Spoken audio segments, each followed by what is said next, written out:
Pleasant afternoon to each and everyone.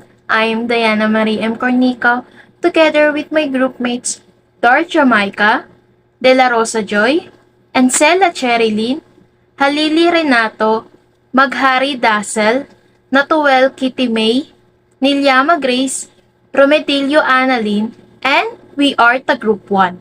We are here to present to you the history of arts, the stories behind different famous paintings, and how to make different arts on your own. I am expecting everyone to listen and participate attentively during the presentation. And at the end of our presentation, I am hoping that you will gain more insight and knowledge about the arts. So, without further ado, we will now start our presentation, beginning by our first presenter, Miss Annalyn Romedillo. Miss Romedillo, you may now take the spotlight. Good day everyone, I am Annalyn Ciromidillo from the TVTED 2K FSN. For today's discussion, we will tackle all about art history. Prehistoric art in 40,000 to 4000 BC is the origin of the art history can be traced back to the prehistoric era. Before written records, we were kept the earliest artifacts came from the Paleolithic era or the Old Stone Age in the form of the rocks, carvings, engravings, pictorial, sculpture, and stone arrangement. The art from this period relied on the use of natural pigments of stone and carvings to create representation of objects, animals, rituals, and govern civilization extinctions. And one of the most famous examples is that one of Paleolithic cave paintings found in the complex caves of Luxors in France. The characteristic of this artwork in prehistory is rock carvings, pictorial imagery, sculptures, and stone arrangement. Ancient art was produced by advance in civilization, which in this case refers to those with an established written language. The medium of art from this period varies depending on the civilization that produced it, but most observe similar purposes. Some of them tell stories, decorate, utilitarian, some of these religious and symbolic, and demonstrate social status. And one of the most famous works from ancient Mesopotamia is Code of Hammurabi.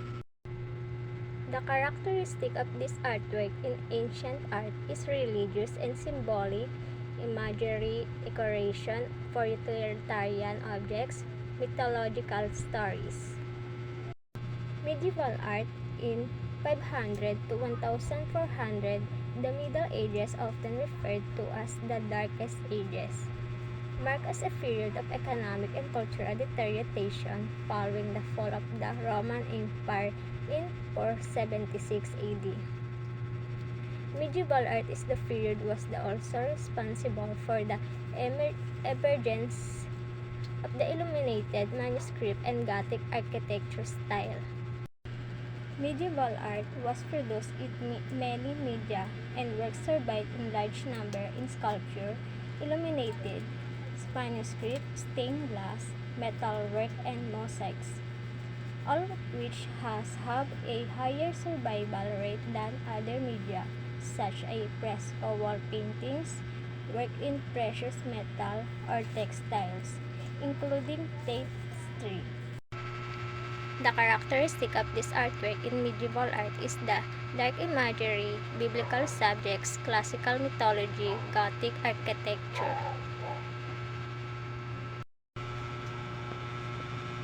Renaissance art in 1400 to 1600, this style of painting, sculpture, and decorative art was characterized by a focus on nature and individualism. The thought of man is independent and self-reliant.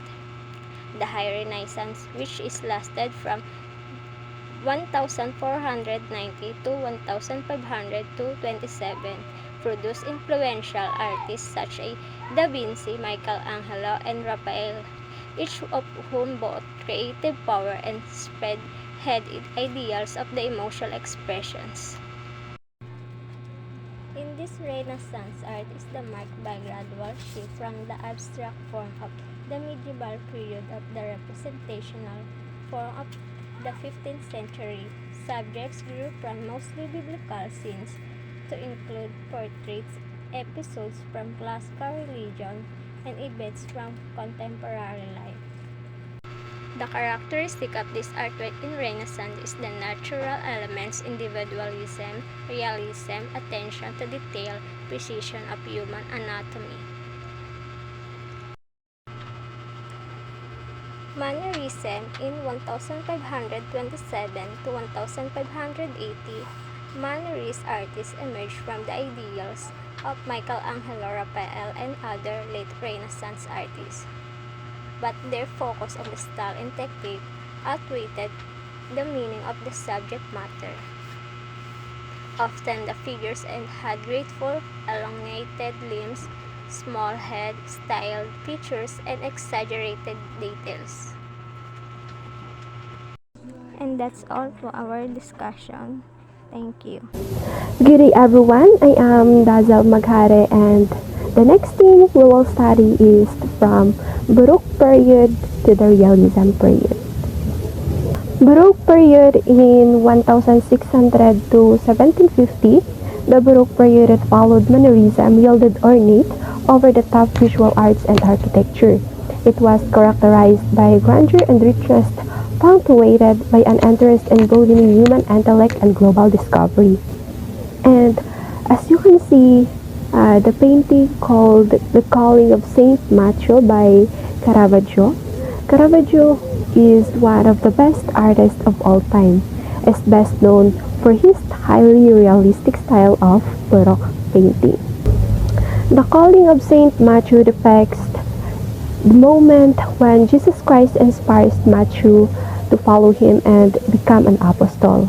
The picture was commissioned by the will of Cardinal Matteo Contarelli, who had provided resources and specific guidelines for the decoration of chapel based on scenes from the life of his namesake, Saint Matthew. Baroque paintings were characterized by drama, as seen in the iconic works of Italian painter Caravaggio and Dutch painter Rembrandt. Painters used an intense contrast between light and dark and had energetic compositions matched by rich color palettes. Next, Rococo 1699 to 1780. Rococo originated in Paris, encompassing decorative art, painting, architecture, and sculpture. The aesthetic offered a softer style of decorative art compared to Baroque's exuberance. Rococo is characterized by lightness and elegance, focusing on the use of natural forms, geometrical design, and subcolors. The Embarkation for Cathedra painting is an iconic painting by French artist Jean-Antoine Watteau, known for his Rococo style and his ability to capture elegance and delicacy in his works. One of the most outstanding characteristics of this work is its artistic style.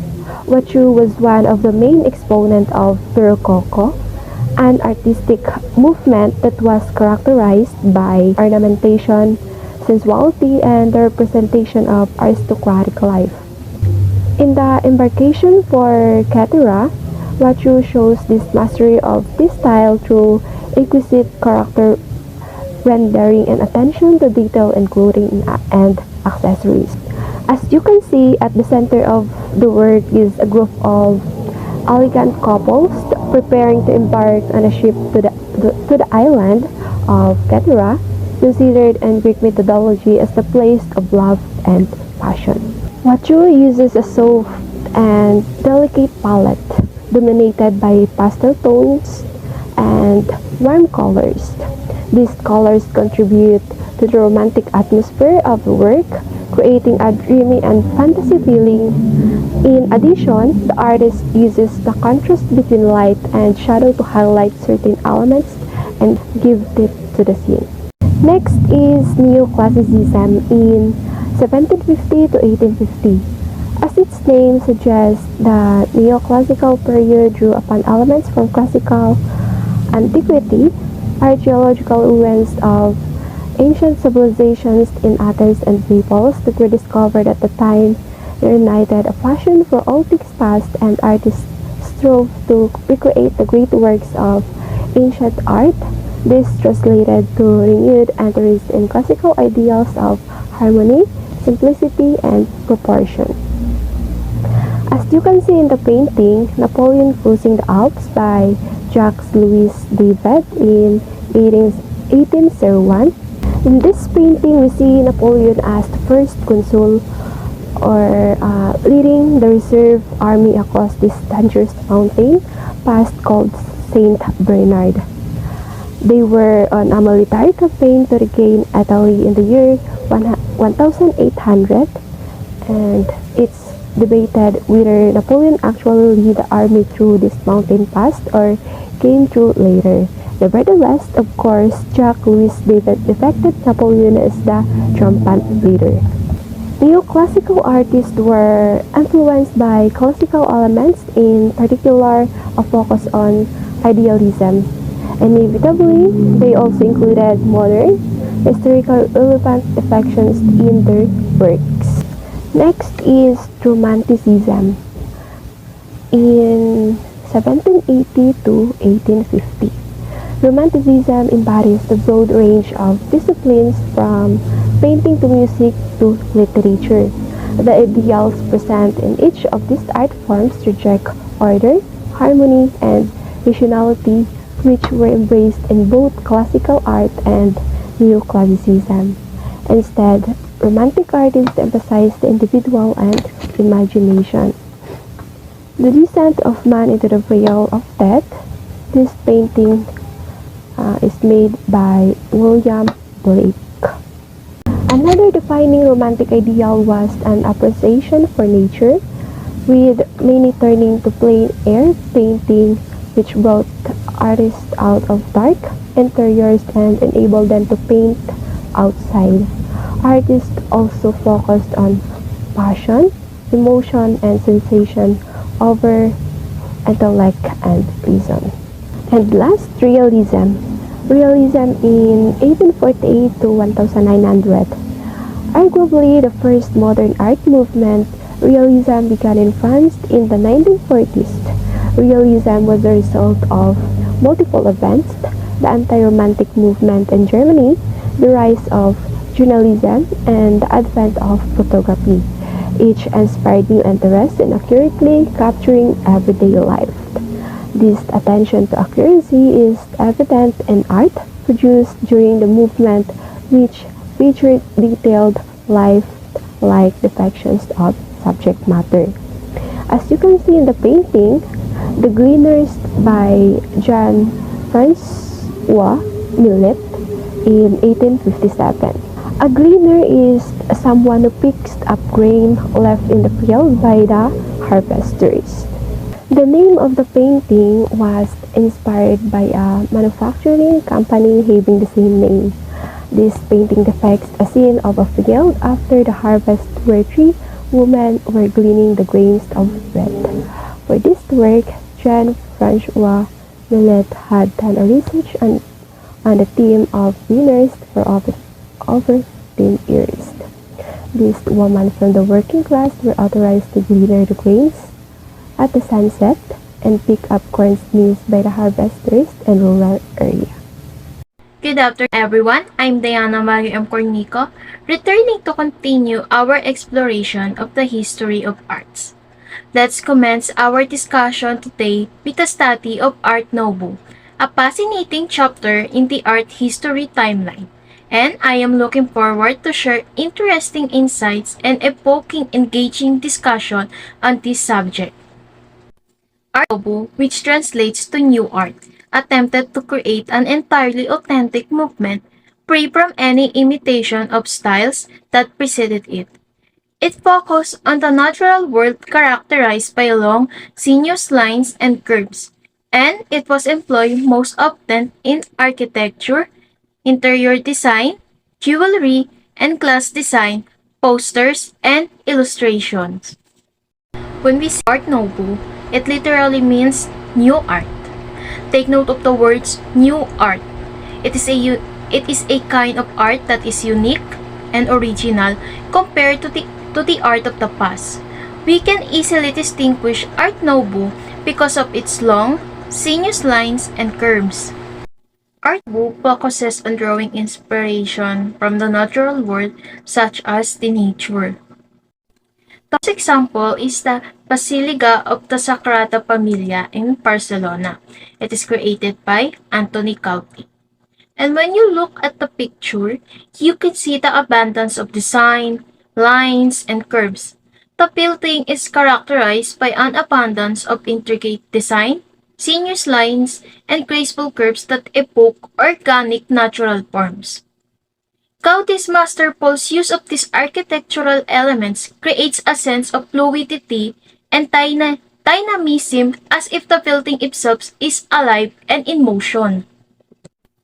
The other example is the curved staircase, which is an example of Art Nouveau, because as I mentioned earlier, Art Nouveau known for its long curved lines inspired by nature. This was a response to the industrialization of the late 19th century as a way of bringing nature back into modern life. And this is how the Art Nouveau style was created. And as you can see in the picture, we see a lot of curved lines in the staircase. Move forward to Impressionism, year 1865 to 1885. Impressionist painters sought to compare the immediate impression of a particular moment. This was characterized by short, quick brushstrokes and unfinished sketch like Bill. Also, Impressionist artists used modern life as their subject matter, painting situations like dance halls and sailboats regatas rather than historical and mythological events. What differentiates Impressionism from other type of art is that it depicts present life or a particular moment. Impressionism is known for its quick painting as the artists needed to capture the exact moment they were observing. On the other hand, Impressionist painters believed that the fleeting effect of light and atmosphere were crucial to their artistic vision rather than laboriously rendering every detail. The artists also worked very quickly using short, broken brushstrokes and vibrant and mixed colors to convey the immediate impressions of a scene. This impression Sunrise, painted by the French artist Claude Monet, this masterpiece is considered a pivotal work in the Impressionist movement. It showcases two small rowboats in the foreground, with the red sand as the focal point along with fishing boats and clipper ships in the background. As you can notice in the painting, it uses quick brush strokes or bara-bara in Tagalog, but it is still well crafted. I hope that you guys are still awake and have energy to listen as we go over to post-impressionism era, year 1885 to 1910. Post-impressionism was a diverse art movement that followed impressionism in the late 19th and early 20th centuries. While post-impressionism painters did not work as a cohesive group like the impressionists, they share common ideals and approaches to art that set them apart from their predecessors. One of the key characteristics of post-impressionism was the emphasis on subject visions, symbolic meaning, and personal expression over objective observations of the external world. Post-impressionist painters sought to move beyond the surface appearances of reality to convey their inner emotions, thoughts, and perception through their art. They often use abstract forms, bold colors, and innovative techniques to express this subjective experience. And this departure from the strict adherence to visual reality allowed post-impressionists to explore new avenues of artistic expression and push the boundaries of traditional art. An example of post-impressionism is the painting A Sunday Afternoon on the Island of La Grande Jatte by George Seurat. It is noted for the use of pointillist technique, which uses small, distinct dots to form the image. If you observe the painting, you can notice that it was not painting with brush strokes, but instead it is created by applying dots of color. So, how are you guys feeling? Are you still feeling good? Well, you should be because we still have a lot to discuss. So moving forward, we're now in Popism. Popi's artists were called the wild beasts because of their bold and expressive use of color.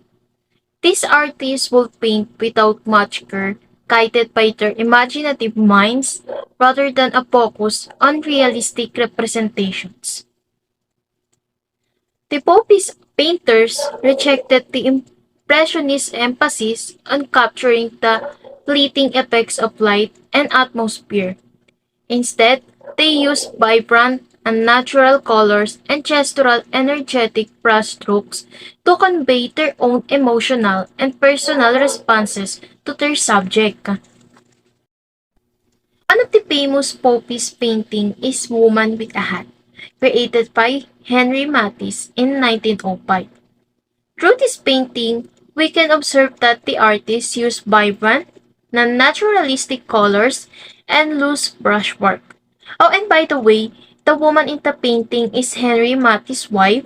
She is Amelia, posing in an elaborate outfit typical of the French bourgeoisie, holding a pan and wearing a striking hat. Next to Popism is the Expressionism year 1905 to 1920. Expressionism emerged as a response to increasingly conflicted world views and the loss of spirituality.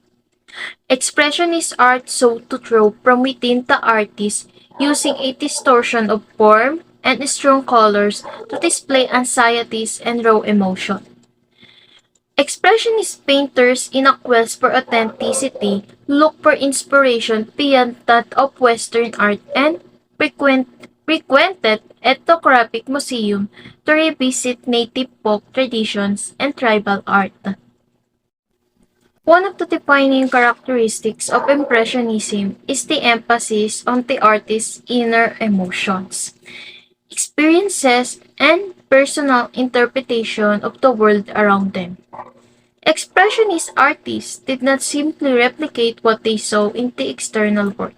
Instead, they sought to convey their innermost feelings, anxieties, and raw emotions through their art. The roots of Expressionism can be traced to Edvard Munch, who created The Dance of Life. The Dance of Life is a powerful and emotionally charged painting that depicts a scene of revelry, love, and melancholy. The figures in the paintings are depicted in a swirling dance, capturing the complexities of humans' emotion and relationships. The use of bold colors and expressive brushwork in the painting reflects Munch's innovative approach to portraying raw emotion and inner turmoil. So to continue the history of arts, may I call on Miss Joy De La Rosa to continue our discussion. Good day everyone, I am Joy De La Rosa from BTBTED 2K FSMA and I'm here to discuss some part of Western art history. Western art history. The table of content is first, Cubism, second, Surrealism, third, Abstract Expressionism, fourth, Pop art, fifth, Pop art. First, we discuss the Cubism. Cubism, it's an art that painting are composed of little cubes and other geometric shapes. Example is square, triangle, and cone. And the two invented the cubism is Pablo Picasso and George Braque. And many cubist painters' work are marked by flat, two-dimensional surface, geometric form or cubes, or other and multiple vantage point. And they brought different views of subject, usually object or figures, and together in the same picture, resulting in painting that appear fragmented and abstracted. And we have picture given. The art called the the painting that in the left right side is called the Les Demoiselles de Avignon by Pablo Picasso in 1907. And you may notice the shapes like triangles, square, or some shapes that that can made that can make um a human body. And we have the two type of cubism, the analytical cubism and the synthetic cubism. First, the analytical cubism, it's an art, looks more severe and are made up of an interviewing of plate and lines in nude tones of blacks, grays, and ochres. In this picture, you may see that it has a black color and gray, and it has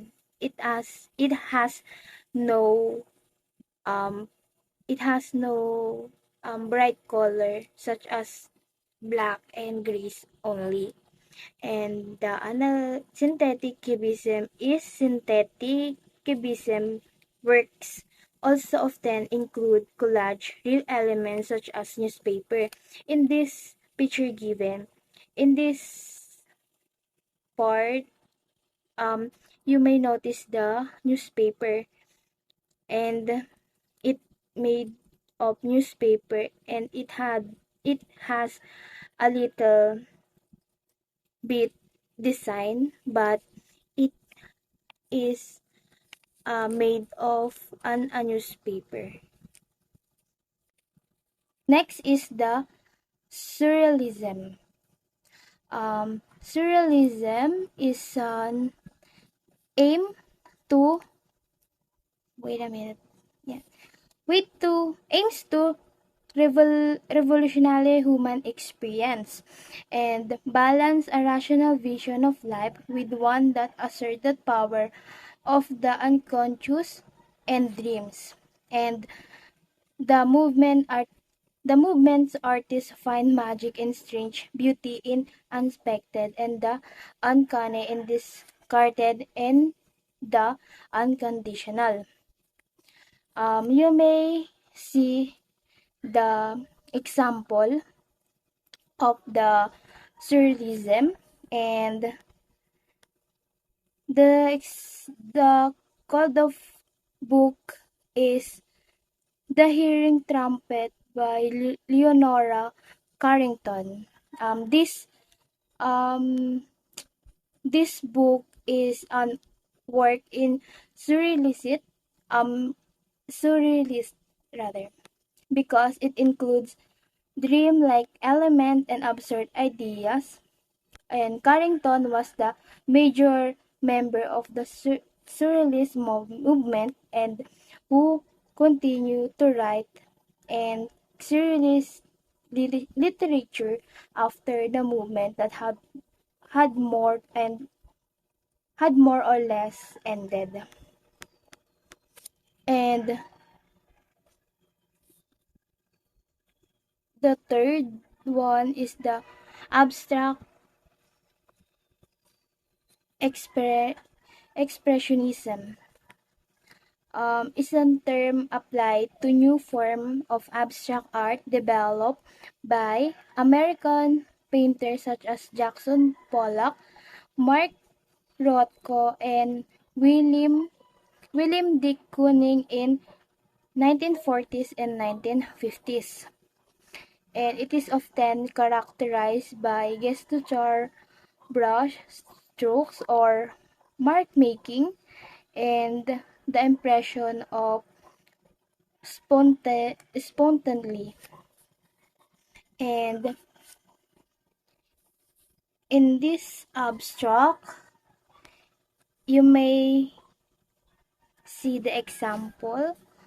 It is an art called water pots or Scendery Ondolate by Jackson Pollock. Um, in this art, it has Pollock would place the canvas flat on the floor, allowing him to walk around it and work from the four sides and literally be in the painting. The process of dripping, puring, and splattering allowed Pollock to combine change and control. And you may notice this sum of art in museum. It's like just lines or yung talsik-talsik lang. Pero in artist, it have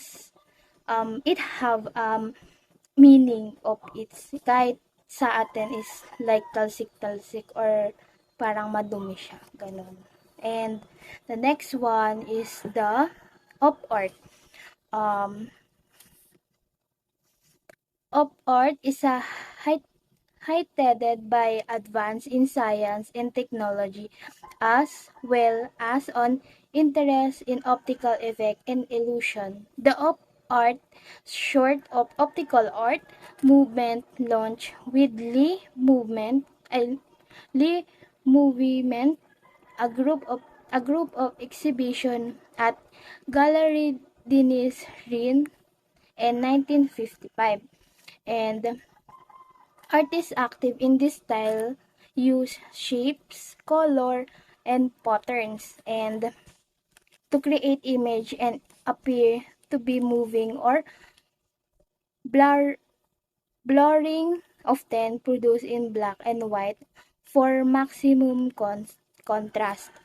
And in this art, um, you may notice in the sample given, it's like black and white and have many lines, and some of you are parang masakit siya sa mata, 'di ba?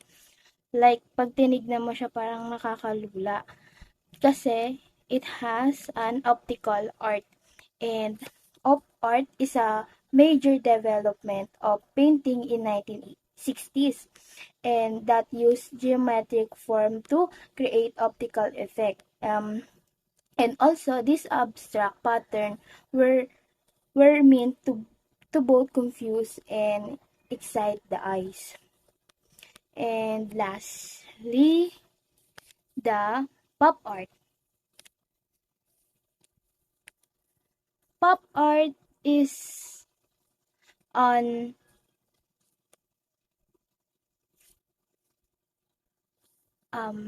wait lang. Pop art is an like Adi Warhol and Roy Lich Lichtenstein. These two people are the one who invented or the parang sila yung nag-start ng pop art. And this one of the most recognizable artistic develop of the 20th century. And pop art is characterized by brilliant, bright colors. And also primary colors that using in pop art is red, yellow, blue, and that were prominent pigment that appear in many famous works. And in this picture, in the right side, it is an example of um, pop art. The, what do you call that?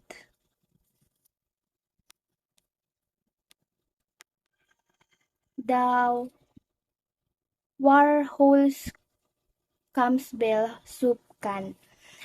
In this creation, um,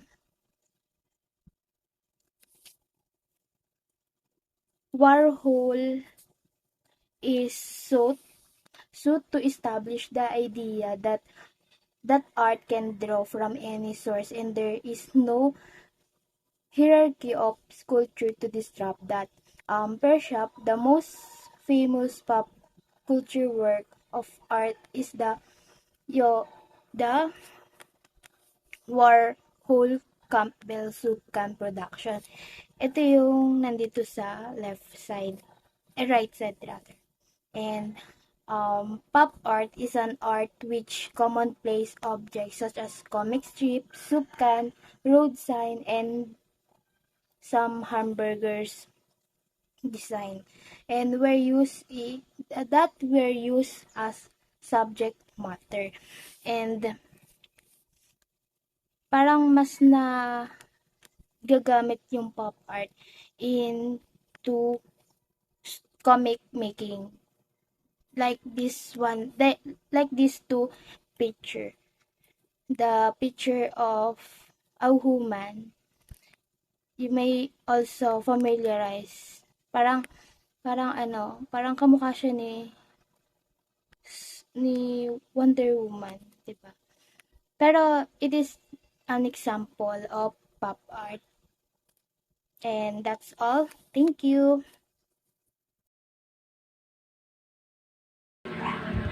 Good afternoon, everyone. I'm Jamaica Lescanadar from BTVTED 2K FSMA. Arte Povera in 1960s. Arte Povera, meaning poor art in Italian, emerged in the 1960s as an the avant-garde art movement. It emphasized the use of humble and unconventional materials such as rocks, twigs, and even everyday objects to challenge traditional artistic norms. This movement sought to break free from established artistic conventions and explore new forms of expression. Minimalism in 1960s to 1970s. Minimalism, a prominent art movement of the 1960s and 1970s, focused on reducing arts to its essential elements. Artists sought to create work that was stripped down to its fundamental forms, often using geometric shapes, simple colors, and basic materials. This movement aimed to emphasize purity, simplicity, and objectivity in art, challenging traditional notions of artistic expressions.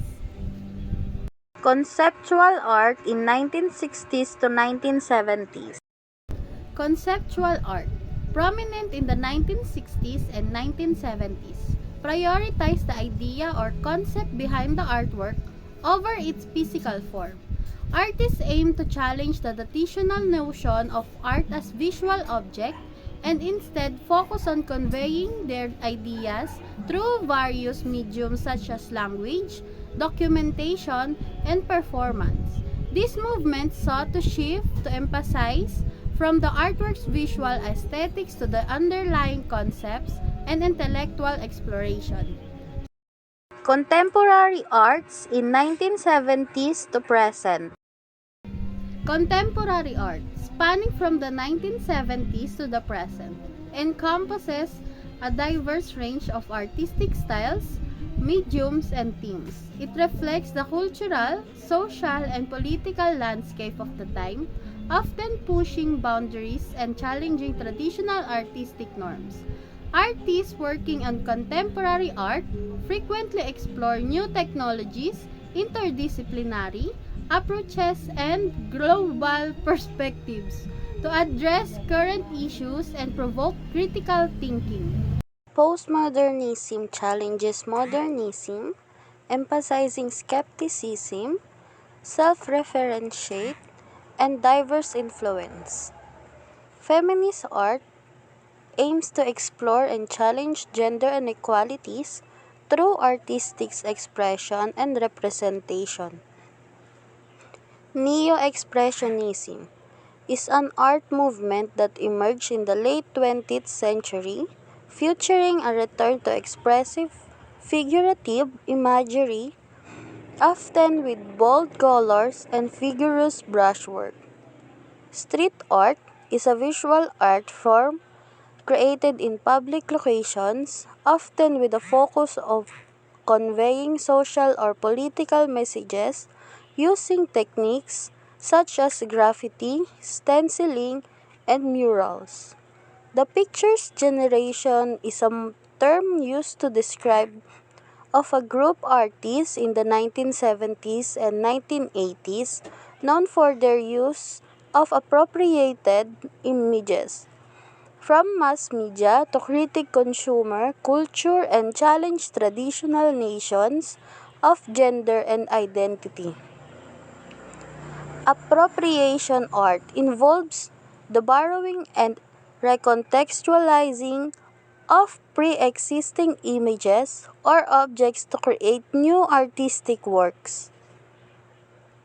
The Young British Artists, or YBA, were a group of artists in the 1990s known for their provocative and experimental approach to art, often using unconventional materials and exploring controversial themes. Digital art refers to artistic works created using digital technology such as computers, software, and digital platforms. That's all for my topic. Thank you very much. And once again, I'm Jamaica Lascandor from BTVTED 2K FSMA.